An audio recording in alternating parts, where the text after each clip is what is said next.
உங்களுடைய passport, civil ID copy, இதை உங்கள் வீட்டில் ஒரு காப்பி தயவு செய்து கொடுத்துருங்க.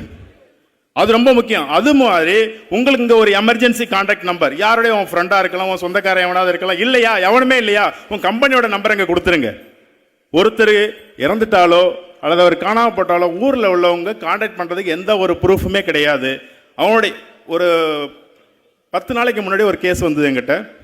என்னன்னா, ஆள் காணாமல் போயிட்டார், பேர் மட்டும்தான் தெரியும். சரியா? அவர் ஃபோட்டோ இருக்குது, பேர் இருக்கு, ஃபோட்டோ இருக்கு, அவருடைய பாஸ்போர்ட் காப்பி கிடையாது, அவருடைய சிவில் ஐடி காப்பி கிடையாது, என்ன வேலைக்கு வந்திருக்காருன்னு கூட தெரியாது வீட்டில் உள்ளவங்களுக்கு. இது ரொம்ப முக்கியம். நாம வேலைக்கு வர்றது முக்கியம் கிடையாது, நம்மளுடைய விவரங்களையும் நாம என்ன செஞ்சுட்டு இருக்கோம், என்ன வேலை செய்யறோம், கம்பெனியா, காதி விசாவில் இருக்கோமா, வெளி விசாவில் இருக்கோமா, கொய்த்தி வீட்டில் இருக்கோமா, ஃப்ரெண்டோட தங்கி இருக்கோமா, கம்பெனி கேம்பில் இருக்கோமா, தனியாக இருக்குமா, தயவு செய்து உங்களுடைய வீட்டில் அந்த தகவலை சொல்லி